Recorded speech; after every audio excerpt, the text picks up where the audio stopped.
Sejam bem-vindos a mais um vídeo do projeto Inclusão na Prática. A convidada de hoje é a Lara Souto Santana. Ela é uma professora que tem baixa visão e ela vai estar contando para a gente como é as suas experiências, né, como professora na sala de aula, como que ela faz a aula, enfim, várias coisas, além da pergunta principal do projeto, que é o que é inclusão na prática para ela. Antes de começar, eu vou fazer aqui minha descriçãozinha básica, né? Meu nome é Ruana, eu sou uma mulher morena, cabelo liso, todo de lado, na altura um pouquinho abaixo do ombro. Uso óculos de armação na cor preta, batom na cor marrom. Lara, eu gostaria que você fizesse uma audiodescrição também sua. Sim. Então, meu nome é Lara. Eu sou uma mulher negra, meu cabelo é cacheado e é mais ou menos na altura do ombro. Ele tá só à frente, de lado. Batom vermelho, uma maquiagenzinha leve, sem grandes novidades. E eu tô com uma blusa meio de moletom, que é daquela técnica tie-dye, que é rosa, meio branca e mostarda, uma cor mais ou menos assim. Acho que é isso. Então, vamos lá para a primeira pergunta do projeto. Lara, como é ser uma professora com baixa visão? Então, eu acho que antes de especificar sobre ser uma professora com baixa visão, eu acho que ser uma professora é ter uma profissão muito desafiadora por si só, né? Sobretudo no Brasil, ser professora é uma escolha, né, para os fortes, assim, a gente sabe disso, né? Porque a educação no Brasil é algo que demanda muita energia, né, do professor. Ou melhor, a educação demanda muita energia do professor, né? E ter a baixa visão me coloca numa posição ainda mais desafiadora, né? Porque de repente eu tenho que encontrar estratégias que os meus colegas sem deficiência não precisam encontrar, né? Então, eu acho que de uma forma mais ampla, né, me encaixei numa profissão desafiadora.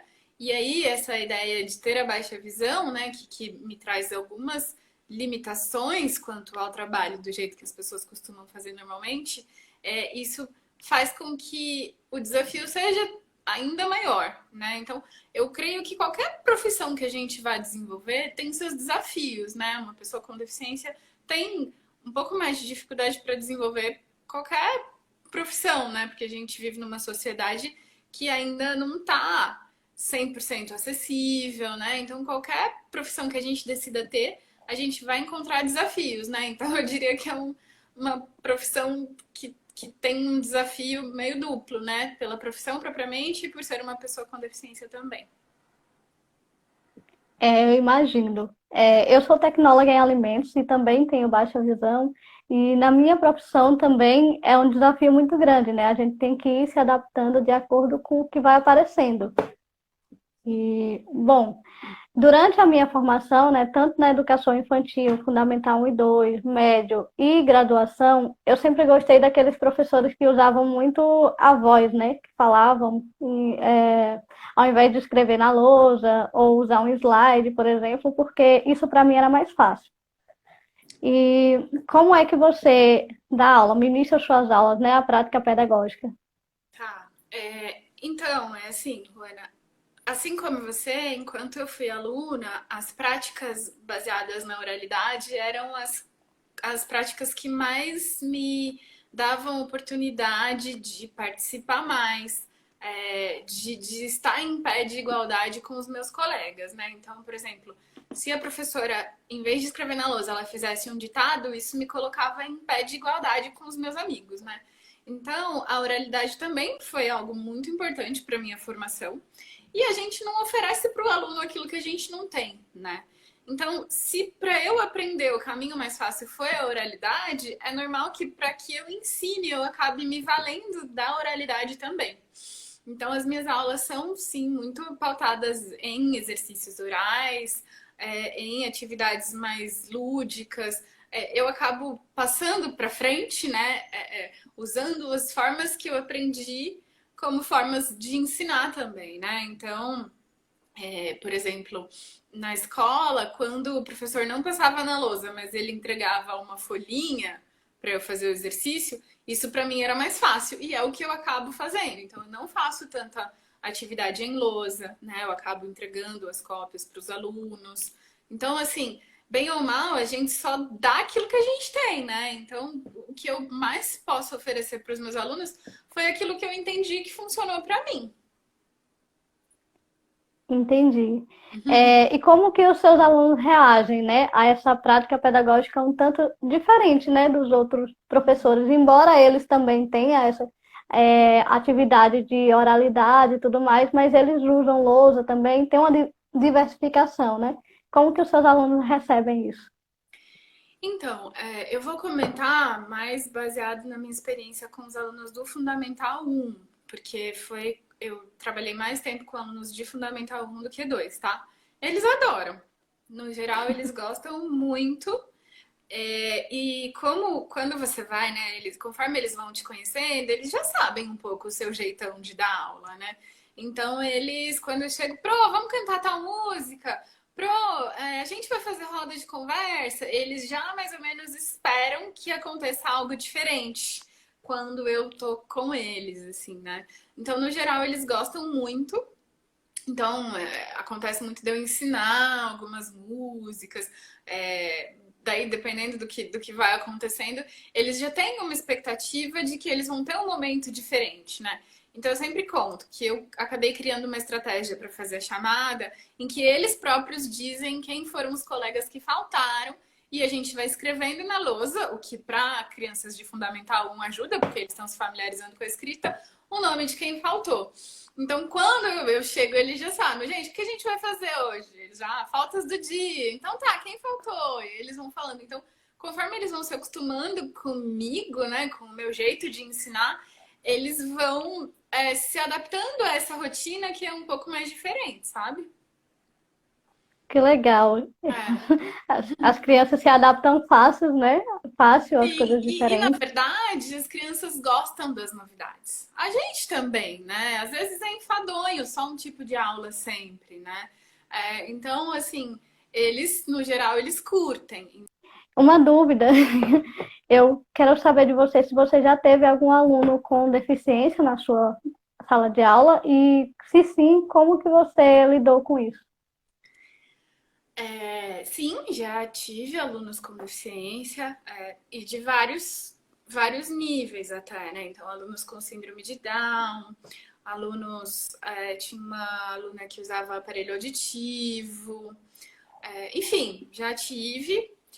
E, na verdade, como, como o meu jeito de ensinar, ele acaba sendo um pouco mais inclusivo, porque o que acontece, né? Quando a gente está falando do Fundamental 1, o que no geral está em jogo é a alfabetização, né, o aluno fazer conta, né? Tem algumas coisas que são esperadas que os alunos saibam fazer. Acontece, não, e aí nesse processo de alfabetização, alguns alunos conseguem rapidamente, outros não. E é muito comum que os alunos com deficiência acabem tendo um pouco mais de dificuldade, né? E aí, como eu utilizo as estratégias que me ajudaram, que funcionaram para mim, é muito normal que eles estejam acolhidos nisso. Então, por exemplo, eu sempre falo, às vezes no primeiro aninho eu cantava a música das vogais. Então, cantar é uma coisa que não necessariamente dependa do aluno estar escrevendo, né? Tudo, estar escrevendo o próprio nome. Ele só precisa estar ali participando, tendo a noção lá do A de aranha, A de anel, né? Então, ele está se familiarizando com o conteúdo de um jeito diferente. Então, assim, eu diria que, de alguma forma, as minhas propostas, né, nas aulas, elas acabam acolhendo as crianças com deficiência sem que isso seja um esforço. Porque eles acabam participando do mesmo jeito que os colegas deles participam. Eu quero saber de você, como professora, né? Ou como aluna também, como pessoa com deficiência, enfim, o que é inclusão na prática?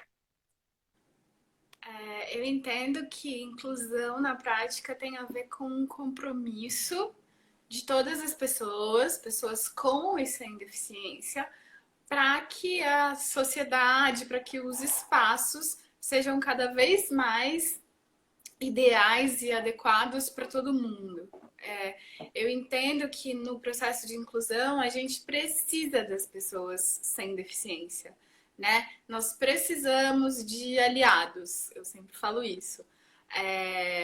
Então, assim, do mesmo jeito que pro movimento, né, de pessoas negras, é importante que as pessoas brancas tenham consciência dos seus privilégios e essa coisa toda, é muito importante que nessa ideia das pessoas com deficiência, as pessoas sem deficiência venham junto, né?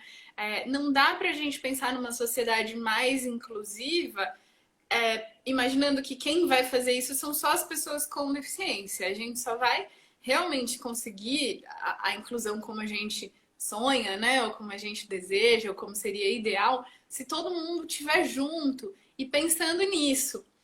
E não é só pensando em uma estratégia, é pensando em várias estratégias, porque para a gente de fato ter uma sociedade mais acessível, a gente precisa se valer de muitas estratégias.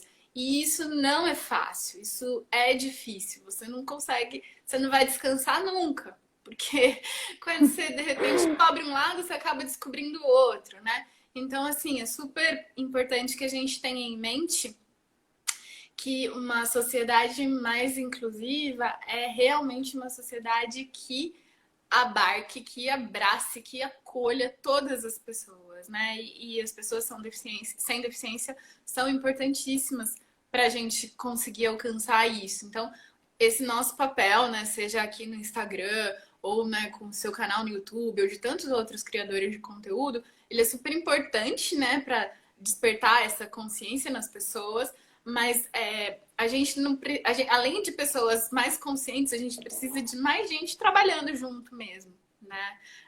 Não adianta eu ser uma pessoa sem deficiência, poxa, preciso olhar para quem de repente tem deficiência visual. Não é só isso. Faça a descrição das suas imagens, né?